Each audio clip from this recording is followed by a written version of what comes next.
Ada seorang orang tua ni guys, dia mati dibunuh di hadapan 60 orang saksi. Benda ni berlaku pada waktu siang and benda ni pun berlaku dekat kawasan yang terbuka tau. So maksudnya ada 60 orang saksi yang nampak orang tua tu mati dibunuh. Tapi korang bayangkan, even ada 60 orang saksi pun, pembunuh kepada orang tua tu masih tak dapat diketahui sampai sekarang guys. Kenapa, mengapa dan bagaimana?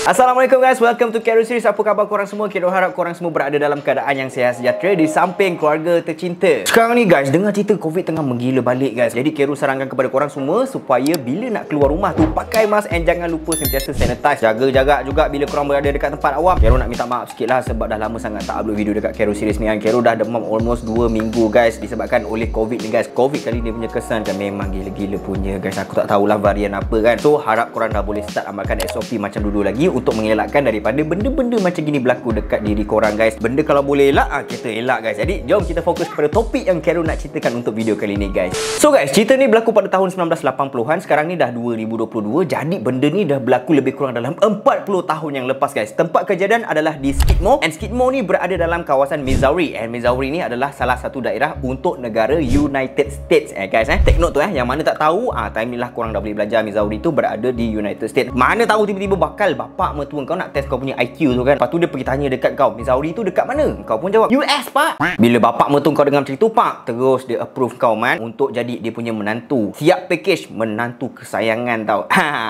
Yeah boy. So guys, kita sambung balik Skidmore tu tempat yang berlakunya kejadian ni yang Kero cakap tadi tu. Skidmore tu adalah sebuah perkampungan, and dalam kampung ni hanya ada 437 orang je guys dekat dalam kampung tu. And mostly di antara 437 orang tu, kebanyakan daripada diorang dah pernah kena pedajal dengan si orang tua yang masa Kero cerita mula-mula tadi tu. Nama dia adalah Ken Rex McElroy. So Kero akan panggil dia Ken je lah, senang kan. Nak sebut apa semua tu Ken, senang sikit kan. So guys, Ken ni dia memang jenis yang suka pedajal orang kampung dia tau. Nak cakap bully, dia tak bully tau guys, tapi dia dah lebih kepada jenayah.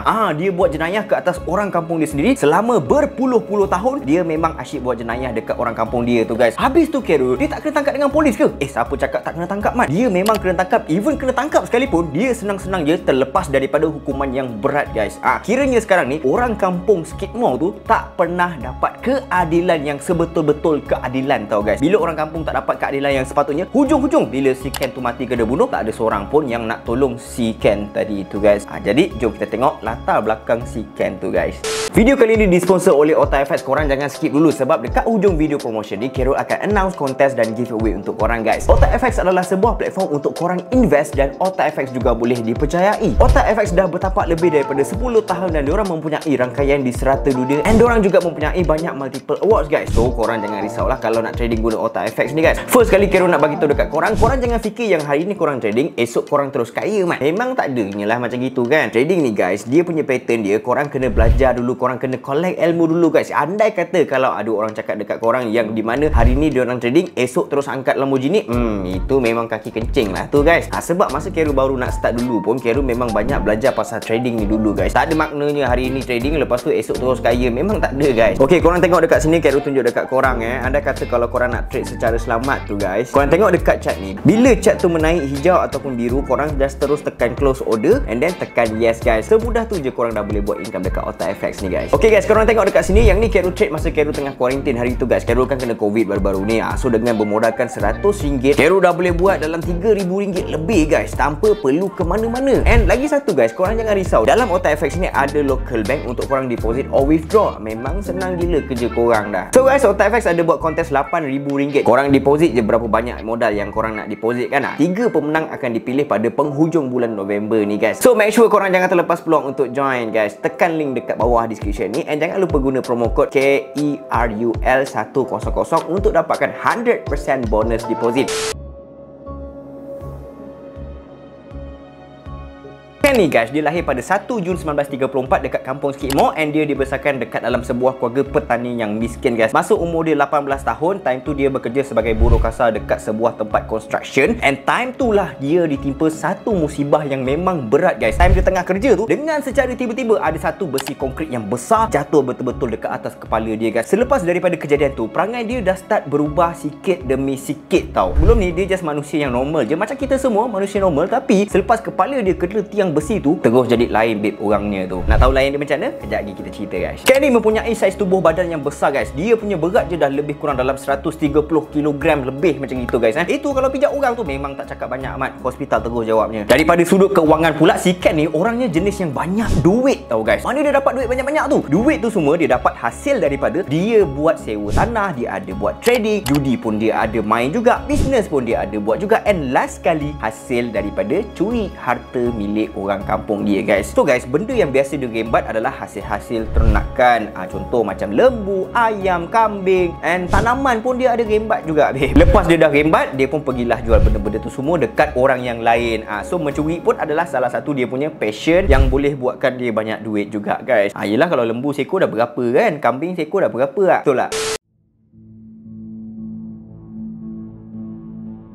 Okey, kalau cerita pasal mencuri ni guys, kalau korang nak tahu setahun, dalam masa setiap 1 tahun, si Ken ni mesti akan 3 ataupun 4 kali akan keluar masuk balai. Bila dah masuk balai, jadi kes dekat balai tu dibawa pula ke mahkamah. Bila sampai dekat mahkamah, si Ken tu hire peguam yang power babe. Dia kan banyak duit punya orang kan, jadi memang tak ada hal lah kalau dia nak bayar peguam yang mahal-mahal kan. So bila peguam dah power, fight dekat mahkamah tu, and then hukuman yang dikenakan simple gila babe. Just bayar denda je. Dah bayar denda, apa lagi? Caw lah kan. Lepas tu berapa bulan lagi masuk balik mahkamah, kes yang sama, mencuri, and then bila perbicaraan, hukuman yang sama juga guys, bayar denda. Benda ni berulang sampai 21 kali dia naik turun mahkamah babe. Tu semua yang kantoi tau, and benda yang dia buat yang tak kantoi tu, berapa banyak dah dia buat guys. And then guys, kalau korang nak tahu, dia bukannya setakat bayar peguam yang power je tau, dia juga ugut saksi-saksi yang nampak dia buat jenayah tu. Macam mana dia ugut? Okey guys, cara dia ugut macam ni guys. Sehari sebelum hari perbicaraan tu, si Ken ni dia mesti akan parking kereta dia dekat depan rumah saksi yang akan pergi ke mahkamah untuk perbicaraan kes dia. Korang faham tak? Okay, tak faham kan? Contoh Carol nampak si Ken tu pergi mencuri, and then Carol adalah sebagai saksi kepada kes tu lah kan, sebab Carol nampak yang dia curi kan, si Ken tu curi. Lepas tu sehari sebelum hari perbicaraan berlangsung, si Ken ni dia akan parking dekat depan rumah Carol seharian guys. Sepanjang hari tu dia akan parking dekat depan rumah Carol, and dia akan perhatikan Carol je daripada jauh tau. Benda tu semua adalah seolah-olah sebagai satu amaran. Amaran apa pula? Amaran supaya jangan pergi ke mahkamah keesokan harinya.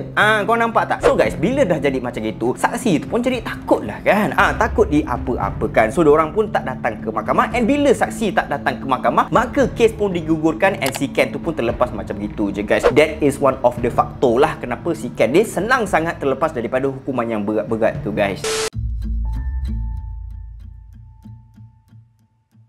Alright guys, mencuri ni umpama macam dia punya main course dia lah. Dia punya passion yang utama dalam hidup dia lah. Selain mencuri, dia pun ada buat kerja merompak guys. Dia ada pergi raba-raba orang. Contoh dia pergi dekat night bar kan. Kat situ kan biasanya ada orang nak santai-santai kan, nak lepak-lepak dengan member kan. Tapi dalam pada orang tengah lepak tu, dia suka hati je pergi raba orang mat. Bila orang marah, dia marah balik orang tu. Siap ugut nak pukul mat. Kira macam ajak gaduh lah kan. Dia pun ada juga rosakkan harta benda awam. Ugut nak bunuh orang. Tembak 2 orang kampung dia sampai cedera. Bukan cedera best guys, cedera parah. Memang banyak mat. Antara orang yang dia pernah tembak tu adalah bernama Romain Henry. Henry ni adalah salah seorang owner ladang dekat kampung Skidmore tu guys. And then pada satu masa tu guys, si Ken ni pergi masuk ladangnya si Henry tu sebab dia nak curi ternakannya si Henry tu. Time tu pula waktu siang guys. Memang senang gila lah si Henry tu nak nampak si Ken tu punya kerja. Bila si Henry nampak, dia terus jerit, "Oi, pencuri!" Bila si Ken dengar je Henry tu jerit, apa lagi lintang pukang si Ken tu nak larikan diri dia kan. Tapi guys, bila si Henry ni almost nak dapat tangkap si Ken tu, Ken pergi keluarkan dia punya pistol, and dia pergi tembak perutnya si Henry tu guys. Tapi walaupun tembak dekat perut, tak mati guys, sebab si Henry tu sempat dirawat guys. So ini adalah salah satu faktor kenapa orang kampung tak berani nak lawan dengan si Ken ni guys. Andai kata lembu dorang, kambing dorang kena gembat dengan si Ken kan, diorang memang tak boleh nak buat apa guys. Kalau nak dikejar, sekarang kena tembak pula. Kalau nak report polis, nanti kena ugut bunuh pula. Bila naik mahkamah, macam tak ada function pula dekat mahkamah. So diorang pun just berdiam diri je lah. Itu je yang diorang mampu. Sampai macam tu sekali babe. Tak ada keadilan langsung. Part yang ni memang menyayat hati guys. Sebab apa tau? Dia rogol 2 orang, and salah satu mangsa rogol dia tu adalah budak bawah umur guys. Time tu budak tu baru je 12 tahun babe, dah kena rogol. Dah lah kena rogol. Lepas dah kena rogol tu, budak tu kena paksa kahwin pula dengan si Ken tu. Kenapa kena paksa kahwin? Sebab nak tutup kesalahan rogol yang si Ken ni buat dekat dia guys. Kan dia rogol 2 orang kan. Dua orang tu kena paksa kahwin dengan dia guys. Ken ni dia dah ada isteri pertama tau. Jadi sekarang ni bila dia kahwin dengan 2 orang lagi, jadi dia dah ada 3 isteri guys. And semua isteri dia tu, diorang semua tu kena dera dengan teruk. Tapi Ken ni kan selalu sangat buat hal kan. Si Ken ni kan selalu keluar masuk balai polis. So polis pun adalah sekali-sekali datang ke rumah diorang tu untuk soal selidik dengan isteri-isterinya si Ken ni. Bila kena soal selidik, semuanya cerita yang baik-baik belaka mat. Diorang tak ada buka cerita langsung pasal si Ken ni jenis yang kaki pukul punya suami ke apa ke kan. Padahal time diorang kena soal selidik tu, time isteri-isterinya si Ken tu kena soal selidik, time tu diorang punya badan penuh dengan lebam biru birat. Memang satu badan diorang memang gila lah guys. And then salah seorang isteri Ken yang bernama Trena ni berumur 14 tahun guys. Gila kan? Sampai satu tahap tu, bila si Trena tu dah tak tahan asyik kena dera dengan si Ken ni je, si Trena pun cuba untuk melarikan diri dia pergi ke rumah mak bapaknya si Trena tu lah. Trena nak lari pergi rumah mak bapak dia kan. And korang nak tahu apa yang si Ken tu buat lepas dapat tahu yang si Trena larikan diri pergi rumah mak bapak dia? Si Ken tu pergi bakar rumah mak bapaknya Trena man. Macam bangang punya perangai. Bakar rumah mak bapak mertua dia sendiri tau. Gila bangang loh. Orang kampung kat Skidmore tu guys, semua memang goyang gila dengan si Ken ni guys. Bukan kata orang kampung je tau, penguat kuasa, polis, sheriff, orang-orang yang ada kuasa pun goyang dengan si Ken tu guys. Sebab apa goyang? Sebabnya si Ken ni selalu bawa senapang guys bila dia keluar rumah. Diorang semua memang tahu kalau orang gila macam si Ken ni, bila diorang kacau si Ken ni, memang si Ken tu memang tak cakap banyak lah, dia terus tembak je. Itu pasal diorang goyang dengan Ken guys. Lagipun korang tahulah, dekat sana tu jangan pelik, senjata api memang dibenarkan untuk dibawa ke mana saja guys. Dah memang undang-undang dia macam gitu. Memang tak boleh buat apa lah. Alright guys, pada 25 April 1980, masa tu si Ken ni pergi ke kedai runcit untuk beli barang-barang sikit lah. And time tu juga si Ken ni bawa anak perempuan dia sekali time tu guys. Masa si Ken dengan anak dia tu dah nak keluar daripada kedai yang dia pergi tadi tu, owner kepada kedai runcit tu yang bernama Ernest, si Ernest ni dia ada nampak lah yang si anak Ken tu ada ambil gula-gula tau. Tapi masa nak kira tu, si Ken ni tak kira sekali gula-gula tu. Kira macam si Ken tu tak nak bayar lah gula-gula tu kan. So bila owner kedai tu nampak, si owner kedai tu pun pergilah tegur dekat Ken. Ken, tadi aku nampak anak kau ada ambil seketul gula-gula tu. Alang-alang tu kira sekali lah dekat sini kan. Yang si Ken pula, bila owner kedai tu cakap macam gitu, dia lagi macam buat dang je kan, buat udur je. And si owner tu pun macam pisang lah kan. Owner kedai tu terus tegur si Ken ni, kalau tak nak bayar, kau letak balik gula-gula dekat tempat dia balik. Bila si Ken tu dengar macam gitu, si Ken ni terus renung matanya owner kedai tu lama-lama, macam tak puas hati lah kan. Bukan setakat time tu je tak puas hati, bila si Ken tu dah keluar daripada kedai tu, dia pergi parking kereta dekat depan kedai tu lama-lama sambil dia perhatikan kedai tu daripada jauh tau. Benda ni sama macam dia buat dekat saksi-saksi kes dia sebelum ni guys. Dia akan parking and dia akan tunggu dekat situ seharian. Tapi untuk saksi-saksi sebelum ni, si Ken tu tak ada buat apa, dia just macam tengok je kan. But kali ni si Ken tu memang naik gila man. Kenapa? Sebabnya pada malam harinya tu, si Ken ni terus gerak ke kedai runcit tu. Dia masuk, dia tak cakap banyak, dia terus tembak owner kedai yang tegur dia tadi pagi tu guys. Time tu si Ken ni tembak dengan menggunakan shotgun man. And tembakan tu betul-betul kena dekat lehernya si owner kedai tu guys. Tapi ajal owner kedai tu tak sampai lagi and dia berjaya diselamatkan. So bila owner kedai tu selamat, dia terus buat report polis and polis pun terus tangkap si Ken tu guys. Kalau ikutkan undang-undang, kes cubaan membunuh ni akan mendapat hukuman yang berat, betul tak? Tapi korang tunggu kejap, benda ni tak habis lagi man. Kau pergi ambil kacang dulu, lepak dulu, dengar dulu Kero cerita.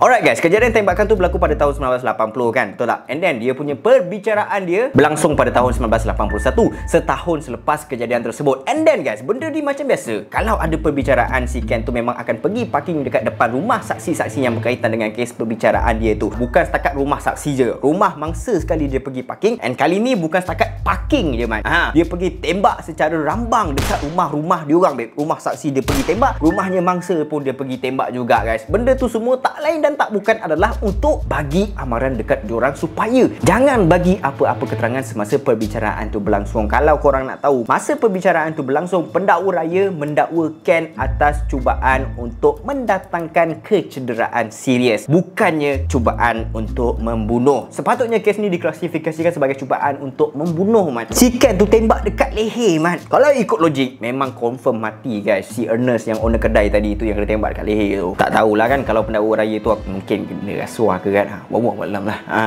So guys, selepas perbicaraan tu, hakim pun jatuhkan hukuman 2 tahun penjara je. 2 tahun penjara je ke atas Ken. And then si Ken ni minta untuk buat rayuan dekat mahkamah rayuan. And masa keluar daripada mahkamah tu, dengan berlagaknya si Ken ni cakap dekat mangsa and saksi macam ni, guys. Hakim dah jatuhkan hukuman dekat aku ni 2 tahun penjara. Tapi korang kena ingat, aku ni dah lawan undang-undang daripada umur aku 13 tahun lagi tau. Sekarang umur aku dah 50. Tak mungkin aku nak meringkuk dekat dalam penjara. Cakap macam itu, Mat. Lebih kurang lah. Tapi maksud dia sama macam itu. Apa yang dicakap tadi tu menjadi kenyataan sebab hakim bebaskan dia dengan jaminan bond sebanyak $40,000 sementara kes tu nak dibawa ke mahkamah rayuan, guys. So sementara tunggu nak ke mahkamah rayuan tu, si Ken ni memang bebas lah kan. Kalau dah bebas, lagi senang lah si Ken ni nak memanipulasikan kes tu, guys. Sebab dia dekat luar, betul tak? Senang nak kontak orang ni nak pusing cerita ke apa ke kan.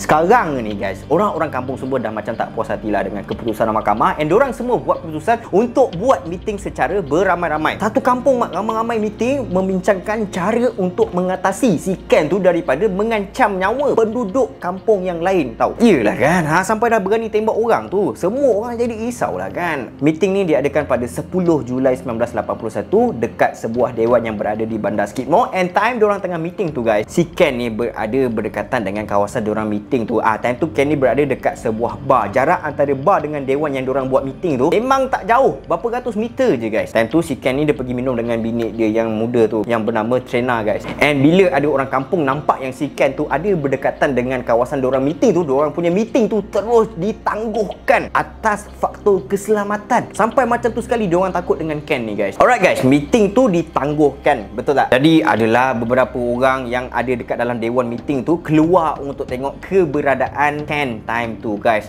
Kalau 2 jam Ken tu dekat dalam bar, maknanya 2 jam lah diorang tangguhkan meeting. Kalau 4 jam lah diorang tangguhkan meeting. Alright, guys, kita dah sampai dekat penghujung cerita ni. Memang mantap ni, guys. Time si Ken tu dah siap minum apa semua tu, dia pun keluar daripada bar and masuk kereta dia bersama-sama dengan bini dia yang bernama Trina tu, guys. Si Ken ni duduk dekat bahagian pemandu, manakala si Trina pula duduk dekat bahagian passenger. And secara tiba-tiba, masa Ken dah masuk dekat dalam kereta tu, tiba-tiba kereta si Ken tu telah dikepung dalam lingkungan orang yang ramai, guys. Memang tak boleh nak gerak, senang cakap kan. Dalam pada tengah kepung tu, tiba-tiba ada seorang lelaki datang daripada arah belakang keretanya si Ken tu. Dia terus lepaskan tembakan ke arah Ken. And tembakan tu kena tepat dekat belakang kepala dia, guys. Lepas je dah tembak, orang kampung semua terus buka pintu. Diorang selamatkan si Trina dulu, guys. Ken mati dekat tempat kejadian dengan 2 bekas das tembakan dekat kepala dia. And korang nak tahu siapa yang tembak? Yang tembak si Ken tu kemungkinan owner kedai yang si Ken dengan Trina pergi tadi tu, guys. Dia jadi suspek utama dalam kes ni. Tapi tak lama lepas tu dia dilepaskan sebab tak ada bukti yang kukuh. Ada 60 orang dekat tempat kejadian, ada 60 orang saksi, tapi tak ada seorang pun yang tolong si Ken tu, guys. Orang semua memang dah menyiap gila dengan perangai setan dia tu, sampai diorang dah tak ada belas kasihan langsung dekat dia, guys. Korang bayangkan, ada 60 orang saksi, takkan seorang pun tak nampak siapa yang tembak si Ken time tu, guys. Mengarut lah kalau tak ada siapa yang nampak siapa yang tembak si Ken tu. Kalau pakai sniper, tembak daripada arah atas bangunan tu, memang tak nampak lah, babe. Itu make sense lah. Tapi ni tembak dekat belakang kereta dia je. Time tu pula orang tengah kepung, ramai gila orang dekat situ,